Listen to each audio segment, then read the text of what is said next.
Sexta-feira, 4 de fevereiro de 2022. O dose dupla de número 40, rapaz. Como é que o tempo voa? Traz nessa semana a esquerda provando voluntariamente do seu próprio veneno, a censura. Vamos tentar entender aí seu Chico de Holanda rejeitando a própria obra, declarando que não vai mais cantar uma de suas músicas, por reconhecer que ela é eivada de machismo. Que coisa, hein? O politicamente correto começa a fazer vítimas em sua própria claque. Ora, vejam só, quem diria, hein? Nosso segundo assunto de hoje é a queda de braço entre o Supremo Tribunal Federal e o Poder Executivo, mais especificamente entre o iluministro Alexandre de Moraes e o presidente Jair Bolsonaro, que se consubstancia em mais um abuso de autoridade na esteira aí dos inquéritos ilegais deflagrados pelo STF, em que o membro da corte é ao mesmo tempo o policial, o promotor, o juiz, o júri e o algoz, sempre à espreita de acionar o cadafalso e quebrar o pescoço dos seus desafetos. No fundo, dois temas que têm em comum o vilipêndio da liberdade de opinião e de expressão. A fúria uterina em calar todos que não compartilham de um modo de pensar específico, recusando-se a anular-se. Especialmente diante aí de situações nas quais essa anulação representa o perigo da submissão da sociedade e a negação de direitos fundamentais. Que se quebrem todas as amarras e sejam expulsos esses demônios, não é isso, Marcelo Cardoso? É isso mesmo, Marcelo Campos. Vá de retro, gente ruim. Sob vários aspectos, mas de modo bem notório, né?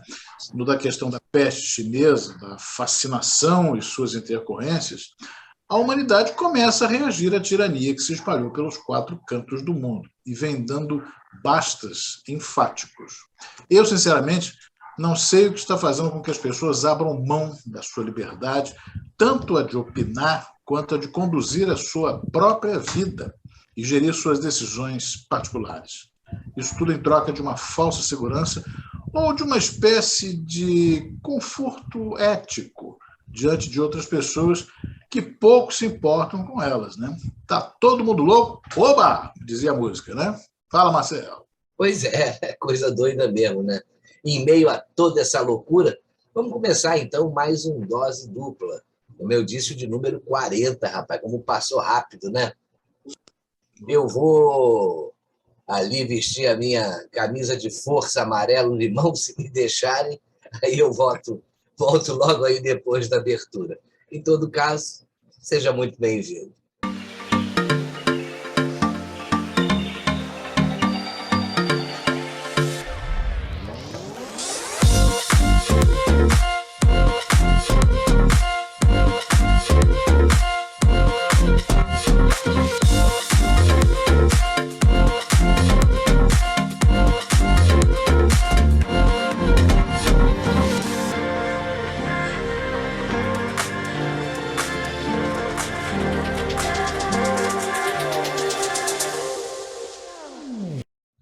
Na última semana, o cantor e compositor Francisco Buarque de Holanda decidiu não cantar mais a música Com Açúcar e Com Afeto, de sua própria autoria. A decisão veio a reboque do lançamento do documentário O Canto Livre de Nara Leão, lembrando agora em janeiro de 22 os 80 anos de nascimento da cantora, que morreu em 1989, novinha, aos 47 anos, né? A música foi feita por ele, Chico Buarque, por encomenda dela, e foi lançada em 67 no LP Vento de Maio, da cantora, né? Foi também incorporada ao repertório do Chico naquela ocasião. A letra da canção, Marcelo, ela remete à figura da mulher sofredora, que mesmo traída e desprezada pelo marido, mantém o seu amor por ele, né? Coisas que acontecem, né? Pois é, as críticas de feministas verdadeiras, as verdadeiras mulheres de Atenas aí, ligadas na chatice do politicamente correto, calaram fundo na alma do compositor, né, que deu razão às pretensas ativistas dos direitos das mulheres, rapaz, ressaltando que elas estão corretas, e que se Nara estivesse aqui, certamente não cantaria mais a música. Será? E ele ainda fala por ela, né? Ó, o modelito amarelo-limão caiu bem em você, na camisa de fora. Vamos lá. Pois é, enquanto o velho Chico, o Rio, rompe a barreira da pobreza e se espraia no sertão, levando vida ao Nordeste, o Chico Velho, o cantor, se retrai, enfiando o rabo entre as pernas e censurando a sua própria criação, cedendo aos ditames de uma ideologia idiota que insiste num mundo certinho que não existe, e protagonizando uma presepada sem precedentes, a jogar pelo fato de que, num passado nem tão distante assim, Chico Buarque engrossava o coro dos expoentes da arte no brado contra a censura dos governos militares. Mas isso foi antes de ele começar a jogar pelada com o Lula, pelos campos de várzea da vida, né? Agora, na ânsia de proteger excluídos e discriminados, esse negócio de politicamente correto, como eu gosto de chamar, tenta impor um respeito falso que se incomoda por tudo e por nada, né? Parece um medo desmedido de cancelamento, né? E acaba provocando um cerceamento da criatividade do presente e do futuro, mesclado a um apagamento do passado.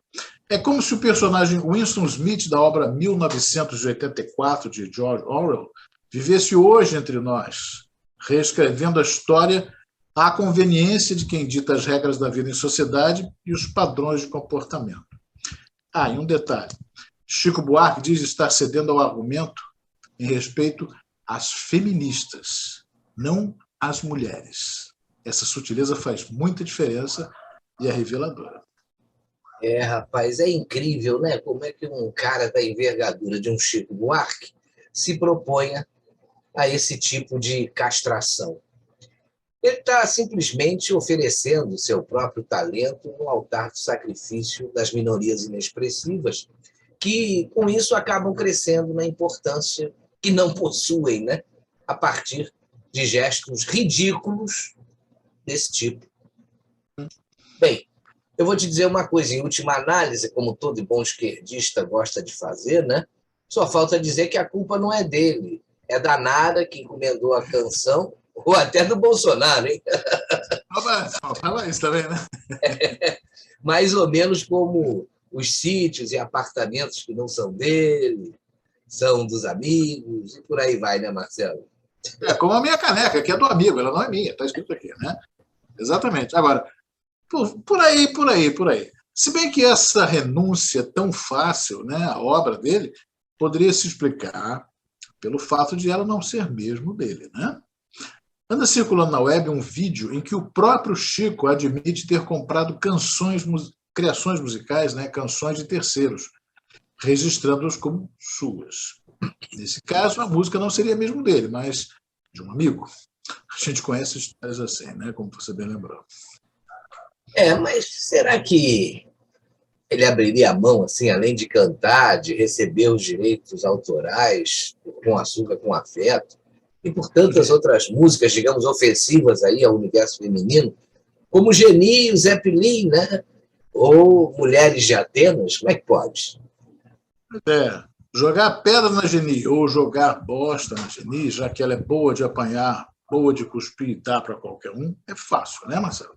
Mas daí a deixar de faturar com a execução, aí são outros muitos R$500. Talvez pudéssemos resolver essa questão compondo com chumbinho e estricnina, ou coisa assim, né? Representando a vingança da mulher traída. Seria o revide até em tom de galhofa, sem descambar para a autocensura vergonhosa. Né? Pois é, rapaz. Daqui a pouco ele vem a público pedir perdão por ser homem e hétero, né? Não duvido nada. E vai acabar assumindo essas características como uma culpa e não como uma condição da sua natureza pessoal, né? O nosso cancioneiro aí está repleto de exemplos de canções com essa temática, né? Da mulher sofrida, que persiste no sofrimento por vontade própria, apegada ao amado, que não vale um tostão furado, né? Cantadas, algumas dessas músicas, inclusive por mulheres. Ainda há versos que falam de mulheres rejeitadas pelos seus homens, o que não caracteriza caracteriza aí propriamente uma opressão, né? Mas pode colocá-la na condição de submissa, quando ela sofre com a rejeição do amador, mas se dispõe aí a ser outra, desde que não seja abandonada, né? O amor tem lá suas razões que muitas vezes a razão não explica, né? E casos assim dão ótimas letras aí de dor de cotovelo, por que não? Pelo amor de Deus, né? Menos mimimi com os caminhos e descaminhos amorosos das pessoas, né, gente? Lupicínio Rodrigues era mestre nisso, né? Agora, é curioso, Marcelo, ver letras que desmerecem e até depreciam flagrantemente as mulheres em histórias rasas e sem sentido, sendo tocadas a exaustão por pagodeiros, sertanejos universitários, sertanejos com pós-doutorado e, com perdão da má palavra, funkeiros. Mas sendo dignas de destaque na programação musical das rádios, e pior, entoadas de peito aberto pela mulherada nos shows. Elas mesmas cantam. Quer dizer, gente às vezes com pouquíssima expressão no cenário musical, de produção medíocre, vende qualquer porcaria para o público que recebe e consome esse resultado ruim. Enquanto isso, nomes consagrados do cenário musical, monstros sagrados com repertórios de qualidade, se acovardam diante dessa babaquice de politicamente correto e consentem em se apequenar, por medo de contrariar quem não tem cacife para lhe impor coisa alguma. Eles não devem satisfação a essa gente, mas pagam esse mico. Aliás, mais do que mico, é um gorila, né? É o King Kong. Triste mesmo, né, rapaz? Mas você vê que o patrulhamento é bem seletivo, né? E acaba sendo engraçado quando eles mesmos se patrulham, né? É como se eles quisessem dar o exemplo, sei lá, né? Como quem diz assim, viram como eu estou certinho, né? O problema é que essa postura é de um ridículo só, né? É. Esse negócio é enervante, rapaz. Tudo ofende, tudo tem um senão, é preciso medir as palavras para tudo, como se o nosso bom senso inato, aliás, como se o nosso bom senso, que é inato às pessoas, não fosse suficiente, né? Quando uma frase não origina um processo judicial, uma necessidade de pedir desculpas, uma condenação ao pagamento de indenização, ou pior, quando a coisa não descamba para a execração pública. Não de quem se sentiu ofendido, mas do suposto ofensor, num efeito bumerangue bastante perigoso para a liberdade de expressão, né? Complicado, né? Você vê que hoje no Brasil, falar do vírus chinês e do sistema eleitoral ficou difícil, né? Mas nesses casos específicos aí, a barreira da censura já vem antes. Nas redes sociais, se você falar o que não deve ou o que não pode, toma ganchos sucessivos. Às vezes é até banido, né? O diabo é quem determina o que deve ser, o que se pode falar, e leia-se diabo como as plataformas, né, que não têm originalmente essa função. Controle de conteúdo não faz parte desse serviço prestado, mas com medo de serem atingidas por demandas judiciais, aí as plataformas começam a agir preventivamente, elencando aí situações potencialmente problemáticas para as quais a ação que elas vão tomar é calar você, né? Ainda que a verdade esteja do seu lado, e aí que é pior, né? Pois é, hoje, né, já está nas redes sociais que seu Zucchi começou a perder fregueses, clientela, né, no Facebook, e as ações caíram 20%, né? Porque ele agora está descobrindo que grande parte do público dele é conservador. Então, essa censura está tirando o pessoal. E dia 21, segunda-feira, daqui a 2 semanas, teremos no ar o Truth Social, né? A Verdade Social, que é uma rede criada pelo Trump, que não vai permitir a censura da forma como o Facebook vem fazendo. Aí é que nós vamos ver o que vai acontecer. Se esse cara, o Zuckerberg, não vai perder muito mais gente. Perder para aprender, né? Tinha um negócio... Placa não lucra. Pois é. Então, pelo visto, agora, em função disso, só nos resta medir as nossas palavras e encerrar essa polêmica por aqui hoje, não é, Xará? O que, entretanto, não nos impede de avançar para a próxima pauta desta sexta-feira, que traz de volta os holofotes para cima de quem tem um verdadeiro fascínio por eles.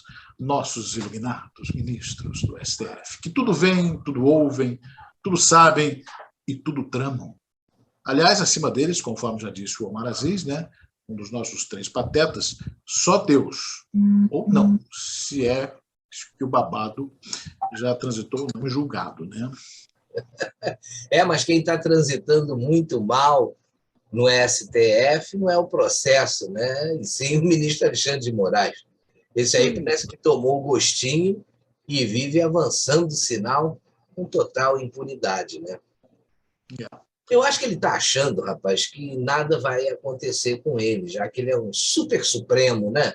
E faz aquilo que quer, inclusive inquéritos e prisões ilegais, além de atender com uma presteza impressionante os pedidos do pessoal da esquerda, que, no fundo, demonstram aí uma tentativa de impedir o presidente de governar, né? Aproveitando o trocadilho que não dá para evitar, ele deve ser o supremo-homem, né? Vai ser bom a gente lembrar, Marcelo, como essa relação do presidente Bolsonaro com o ministro Alexandre de Moraes começou a se deteriorar. Conta aí. Mas você pode... Eu vou te dizer uma coisa, ninguém pode desconhecer, Marcelo, que houve má vontade com o presidente Bolsonaro desde o primeiro dia de governo, desde a sua posse, aliás. Desde que foi eleito, eu diria. Né?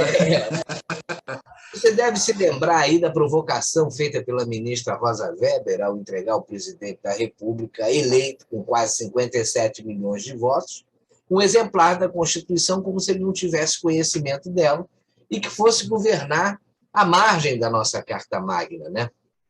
Não. E hoje a gente vendo tanta coisa que aconteceu e que continua acontecendo, a gente chega à conclusão de que o Bolsonaro é que deveria ter entregue um exemplar da Constituição para cada um dos ministros do Supremo naquela ocasião, né?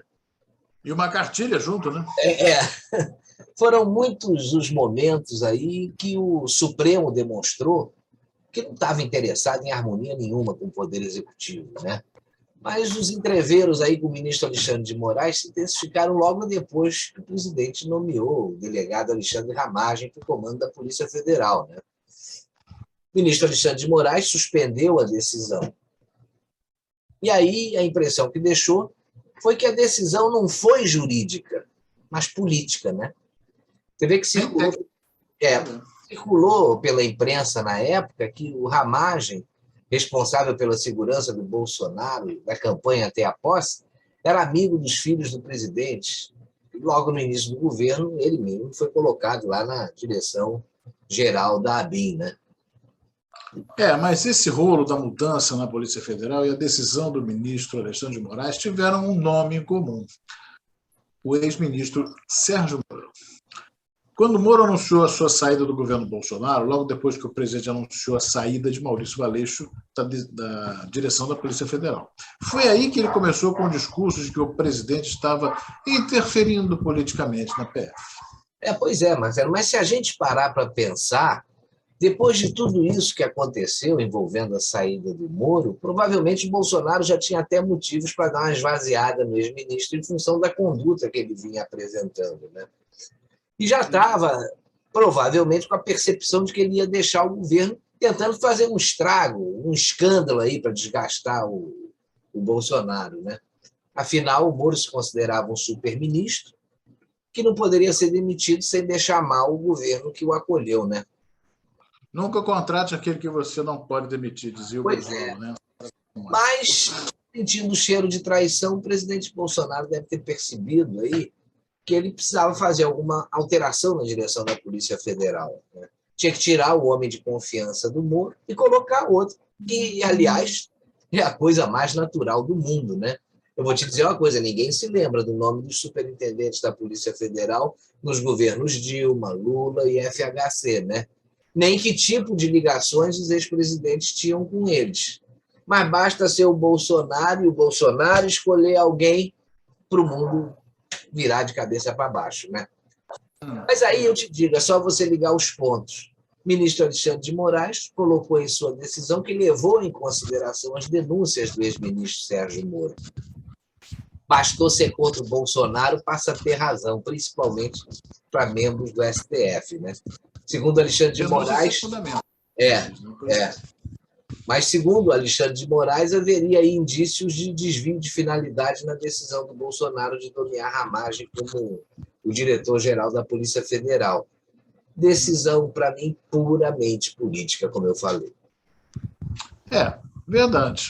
O Bolsonaro engoliu essa, né? Deixou passar e acabou nomeando o delegado Rolando Alexandre de Souza, que foi indicado por Ramagem para a ABIN, né? A Agência Brasileira de Investigações, onde ocupava desde setembro de 2019 o cargo de secretário de Planejamento e Gestão da agência. E, apesar de ter engolido essa negativa com relação ao seu indicado, Bolsonaro nunca deixou de criticar a decisão de Alexandre de Moraes. Fez isso nas suas lives em atos públicos, que foram considerados pela imprensa, por causa da impertinência, né? Pela oposição e pelo Supremo, quer dizer, o quarto poder, que é a imprensa, a oposição, toda a esquerda, e o Supremo consideraram isso, a forma de protesto, como atos antidemocráticos. Veja só o absurdo. Cara. Protestar agora é proibido também. E o Supremo interpretando isso como uma provocação do presidente, uma tentativa de desestabilizar o tribunal e, consequentemente, as instituições democráticas. Os caras viajando... Frágil, qualquer coisa, né? Qualquer cisma abala o tribunal. Pois é. Frágil. Agora você vê, né? O tempo todo a nossa corte está atendendo os pedidos da oposição e dando prazo de 5 dias para o presidente, seus ministros se explicarem aí a respeito dos mais variados assuntos, numa interferência flagrante na autonomia de quem ganhou a eleição, né? O Supremo foi aumentando aí a sua interferência nos poderes legislativo e executivo e atentando aí contra o direito de liberdade de expressão, né? Começou com aquelas retaliações aos parlamentares que atacaram as decisões do Supremo e a forma como o tribunal vinha sendo conduzido. Eu mesmo não concordei com as expressões utilizadas pelo deputado Daniel Silveira.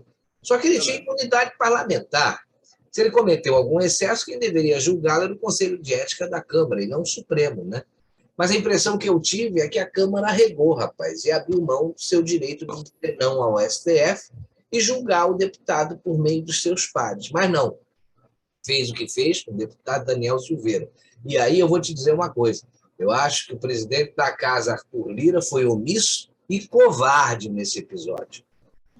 Dá para imaginar até porque, né? Todo mundo de rabo preso. Então. Agora, a história dos 5 dias, dos prazos de 24, 48 horas, eu queria saber se o Supremo vai dar 48 horas lá para o Dória explicar o buraco aberto na Marginal lá, por conta das obras da transposição do Rio Tietê, né? Que aconteceu naquela obra lá no metrô. Vamos ver se também tem um prazo desse, né? Por inveja, né? Abriu a transposição do São Francisco, por inveja do Bolsonaro, ele foi fazer a transposição do Tietê e deu no que deu. Mas vamos lá. A nossa Constituição é clara no que se refere às garantias da liberdade de expressão e de manifestação no Brasil. Texto. Deputados e senadores são invioláveis, civil e penalmente, por quaisquer opiniões. Veja bem, quaisquer palavras e votos, manifestações, afinal, né? E tem mais, né? Qualquer cidadão tem o direito de se manifestar a favor ou contra o que ou quem quer que seja, e esse direito precisa ser assegurado. Artigo 5º da Constituição, ressalvado que não se pode ter o anonimato. A liberdade de expressão pressupõe que não haja o anonimato. Isso está bem claro na Constituição. Se se cometerem exageros, como você bem disse, existem os caminhos legais para isso. A nossa legislação prevê processos por calúnia, injúria e difamação, sem prisão, só com multas. O engraçado de tudo isso, né, é que em 2018, o próprio Alexandre de Moraes, não sei se você lembra, durante um julgamento no Supremo, disse que quem não quer ser criticado, quem não quer ser satirizado, fica em casa, não se ofereça ao público, não se ofereça a cargos políticos. Lembra disso? Vida pública, né? O Moraes disse ainda, naquela ocasião, né, que essa regra existe desde que o mundo é mundo. Querer evitar isso por meio de uma ilegítima intervenção estatal na liberdade de expressão é absolutamente inconstitucional. Inacreditável, mas isso saiu da boca do ministro Alexandre de Moraes. Um guardião da Constituição. Pois é, só essa afirmação aí e a comprovação do que ele andou fazendo com aqueles inquéritos ilegais que ele está conduzindo já justificariam um pedido de impeachment desse ministro, concorda? Pois é, você vê que há uma total discordância dessa declaração do ministro do que você citou em relação às decisões que ele tem tomado na Corte. Um sujeito que faz o que ele faz contribui para dificultar o processo de pacificação do país, e a gente precisa muito disso, aumentando conflitos por conta de pronunciamentos, decisões e mesmo de ações, no mínimo, questionáveis, quando não arbitrárias e inconstitucionais, como disse, numa ocasião, o deputado Marcel Van Hatten na tribuna da Câmara. Né? E você vê que hoje o STF é o maior responsável pela insegurança jurídica existente no Brasil. Né? Agora, veja só, a Advocacia Geral da União, rapaz, chegou a entrar com uma ação para proibir o STF de abrir inquéritos de ofício com o objetivo de atingir as ações aí do Alexandre de Moraes. Só que não deu em nada, né? E, pelo visto, isso deixa nele aí um sentimento de que nada vai atingi-lo, né? Por isso ele continua passando os limites, como se não devesse nada a ninguém, se acha o máximo. Você vê que durante o ano de 2021, rapaz, Moraes bateu firme no governo e o Supremo, em geral, mostrou que se encontra aí numa luta aberta pelo poder. E isso eu acho que ficou muito claro para muita gente. É uma coisa que é básica na justiça, a gente sempre escutou isso, que a justiça só age quando provocada, mas o nosso Supremo age de ofício. Né? Isso aí é um samba do crioulo doido. E você viu que o respeitado jurista Ives Gandra Martins criticou várias decisões do Supremo, principalmente aquelas em que o tribunal é investigador, acusador e decisor ao mesmo tempo. Verdade. Gandra disse ainda que a desmonetização dos canais conservadores é inconstitucional e é um crime contra a liberdade econômica. Bárbara do Te Atualizei, Hipócrita, só para citar dois assim, dos que me chamam mais atenção. Mas, infelizmente, nada aconteceu. O STF continua usurpando seus poderes. O problema é que, quando o poder sobe a cabeça, ninguém segura, né? E se não tiver cabelo em cima, que não segura mesmo. A coisa estava tão escancarada, Marcelo, que o presidente Bolsonaro chegou a enviar ao Senado um pedido de impeachment de Alexandre de Moraes, que é óbvio que não deu em nada, graças ao presidente do Senado, Rodrigo Pacheco, que não levou, aliás, nenhum pedido adiante, né? Isso aí só serviu para agravar o clima já complicado entre o Moraes e o presidente. Você comentou aí sobre a suspensão dos perfis dos deputados bolsonaristas, só dos bolsonaristas, né? Que foi terminada aí pelo Alexandre de Moraes e considerado ilegal, a suspensão considerada ilegal, né? Pelo jurista Ives Gandra, que você também citou. Só que depois, Alexandre de Moraes autorizou a Polícia Federal a colher novos depoimentos e inquéritos sobre a suposta interferência do Bolsonaro. Você vê que o cara está esticando ainda mais a corda, né? Lá do outro lado está o presidente da República, que começa também, por sua vez, a não ficar calado e esticar a corda também. O clima na época, rapaz, foi ficando cada dia mais tenso, até que você viu aí um episódio, você vai lembrar dos governadores que pediam uma reunião com o presidente na tentativa de diminuir aí as tensões, né, e resgatar o diálogo entre os poderes. O Moraes Alexandre de Moraes, rapaz, chegou a dizer para os senadores que o STF tinha entrado no modo bateu, levou, vê se pode, cara. Como é que um magistrado da Suprema Corte do país diz um negócio desse, né? E é bom lembrar que, paralelamente a esse conflito do ministro com o presidente, aí surge a CPI da Covid, o circo da Covid, né? Para tentar desgastar mais ainda Bolsonaro, em mais uma interferência do STF no Poder Legislativo. A CPI, todo mundo lembra disso, aconteceu por determinação do ministro Luiz Barroso. E, mais uma vez, Rodrigo Pacheco baixou a cabeça, cedeu o argumento da gente no porquê, né? Veja que até o senador Espiridião Amin, favorável ao impeachment de Moraes, disse que o que estava acontecendo no Supremo Tribunal era coisa de máfia. Veja também que, desde o início do governo Bolsonaro, o STF proferiu 123 decisões que afetaram diretamente o presidente da República. Talvez aí uma a cada 3 dias, a cada 4 dias, né? Em média. O documento foi elaborado por um advogado de Brasília e foi publicado em agosto do ano passado pelo jornal Correio da Manhã. E uma coisa é certa, Marcelo, considerando-se decisões desse tipo, fica evidente quanto o ativismo de alguns dos ministros do STF tem atrapalhado, e muito, o andamento do governo federal. Essa birra contra o presidente por parte dessa esfera de poder tem lesado demais o nosso país E o nosso povo, né? E a crise foi se agravando, né? Você vê que o delegado que investigava a suposta interferência do Bolsonaro na Polícia Federal foi afastado pelo Alexandre de Moraes, né? Talvez não tenha apresentado aquilo que o Alexandre de Moraes gostaria de receber, né? Aí, logo em seguida, o Supremo criou um programa de combate à desinformação para enfrentar narrativas odiosas. Aí começaram a fazer suposições sobre os possíveis atos antidemocráticos durante as manifestações programadas para o Dia da Independência, em 2021. Você vê que o próprio Fux, presidente do Supremo, chegou a ameaçar, dizendo que os cidadãos deveriam estar cientes das consequências de seus atos no dia 7 de setembro. Ele devia falar isso para aquele pessoal da esquerda que adora um quebra-quebra, né?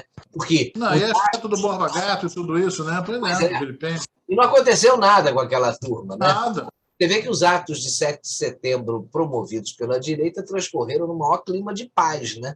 E óbvio que também de indignação com o Supremo, não podia ser diferente. Agora, num desses atos, lá na Avenida Paulista, né, o presidente mandou um recado direto para Alexandre de Moraes, dizendo: sai, Alexandre de Moraes, deixa de ser canalha, lembra? Aí a corda esticou de um jeito que teve que aparecer, de repente, o bombeiro Michel Temer, né, quando a coisa estava descambando realmente aí para uma crise institucional sem precedentes. Mas acalmá-lo-ia se pudesse, mas aí o Michel Temer acalmou, né? Provocada pelo Supremo, pelo Alexandre de Moraes, né? O Temer pediu que o Bolsonaro dialogasse com o Legislativo, com o Judiciário, deixando até uma certa impressão de que o problema estava do lado do governo. E ainda disse que o ministro Alexandre de Moraes, que foi ele que indicou para o Supremo, né, não tinha nada de pessoal contra o presidente Bolsonaro. Agora, você imagina se tivesse, hein? A situação ficou tensa mesmo, né? Aí veio a sugestão daquela tal carta para a nação para apaziguar os ânimos. Bolsonaro redigiu a carta junto com o Temer lá, houve um encontro também do presidente Bolsonaro com o Temer e com Alexandre de Moraes, e um outro encontro de Moraes com o ministro da Justiça, que durou aí umas 4 horas. Depois, veio a publicação da carta, né, que o presidente reiterou o pedido de respeito à Constituição por parte dos outros poderes, fez lá umas colocações importantes de estadista, né, e agradeceu também, no final, o extraordinário apoio que recebeu do povo brasileiro, inclusive no dia 7 de setembro. Né? Agora, você viu que depois da publicação da carta, a situação se acalmou e a Bolsa até subiu no dia seguinte, né? Pois é, voltando ao regime, voltando à normalidade. Você se lembra, nós dois vimos isso no metrô, Estação Jardim Oceânico, linha 4 do metrô aqui no Rio, a quantidade de pessoas, você levou 1 hora para atravessar a fila, para poder embarcar no trem. Depois lá, Copacabana lotado, quer dizer, foi um negócio super tranquilo, não houve um incidente, Agora, mas o presidente do Supremo, logo depois da calmaria, deu uma declaração na qual afirmou que o judiciário não participa de pactos nem de acordos. E aí começam as provocações normalmente, né?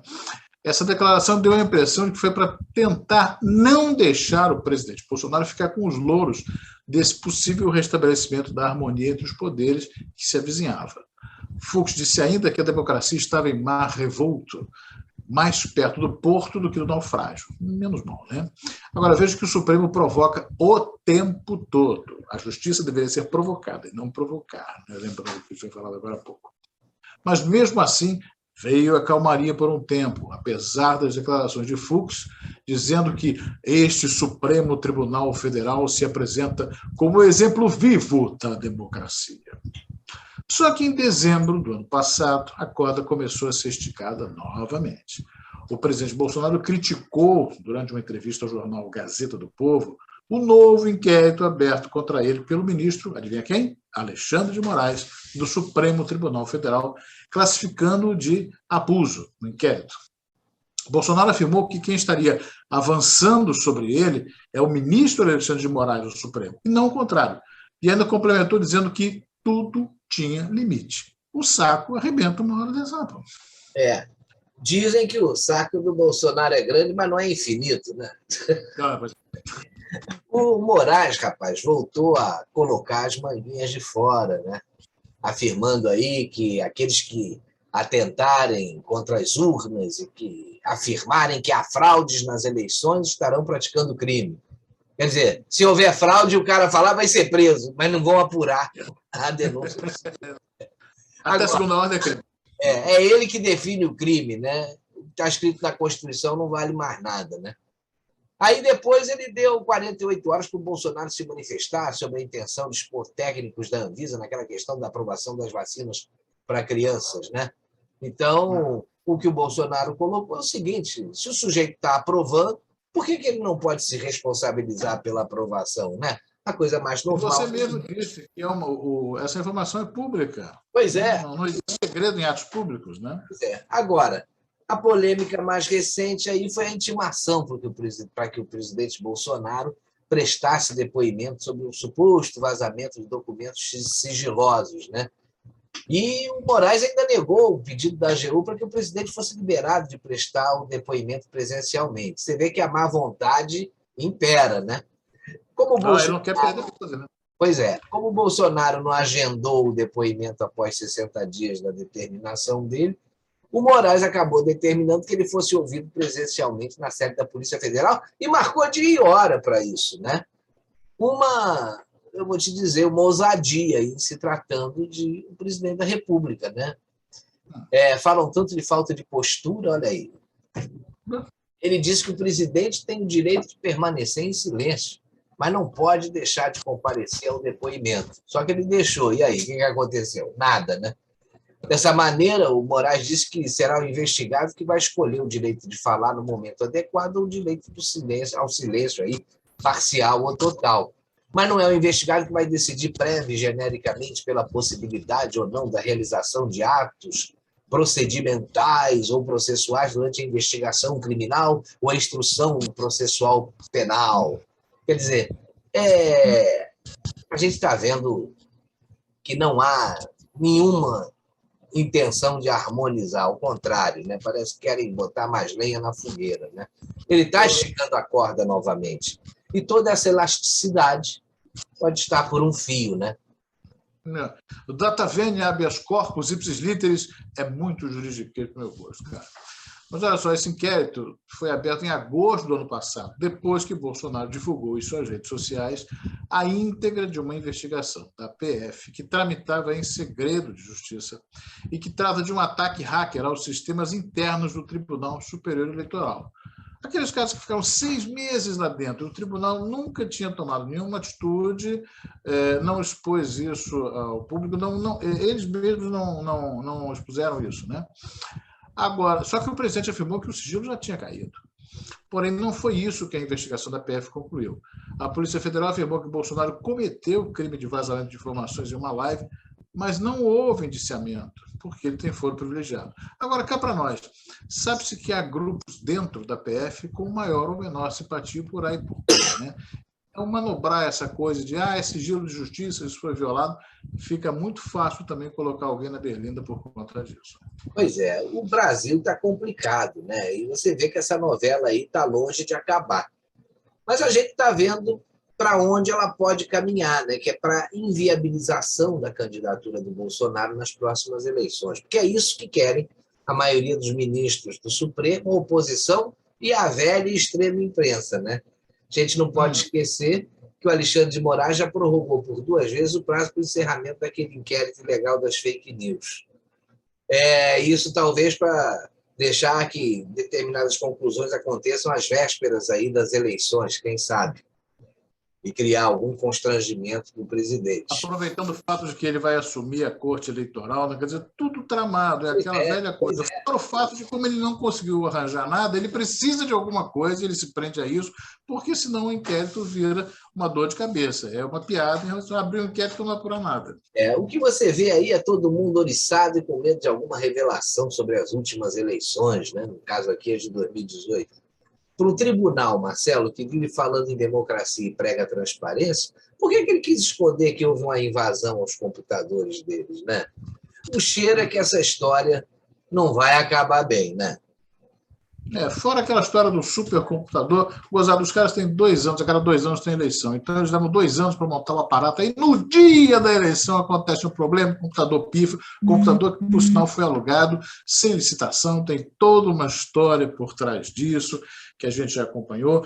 E você falando dessa coisa do pessoal oriçado para tentar um jeito que o Bolsonaro fique fora de combate, por conta de possíveis revelações, né, desde a eleição de 18, o caso do Adélio. Isso está começando a efervescer e isso vai voltar ao noticiário e talvez tenhamos boas notícias no sentido de sabermos quem está por trás disso. Se não um grande mandante, mas pelo menos uma cadeia alimentar por trás desse evento, né?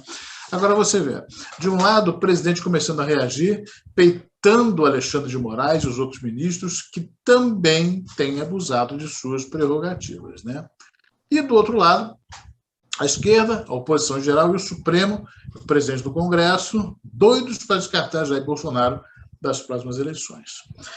Realmente, isso tem tudo para não acabar bem. Mas a nossa liberdade, que depende da nossa eterna vigilância, pode dar o rumo certo às coisas neste ano de importantes escolhas.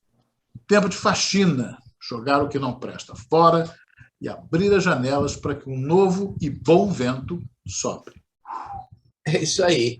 Bem, por hoje é só, nós ficamos por aqui. Na semana que vem, dose dupla, programa 41, está aí de volta com mais 2 assuntos para a gente comentar, né? Um ótimo fim de semana para todo mundo. Valeu mesmo a companhia nesse dose dupla de hoje. Se você gostou do vídeo, tenho certeza que você gostou, não se esqueça de deixar o seu gostei, o seu like. E se ainda não for inscrito no canal, de fazer a sua inscrição e recomendar o instantnews.1 para os amigos e familiares. Isso vai ajudar muito no crescimento do canal. Obrigado pela audiência e até semana que vem. Tchau. Tchau.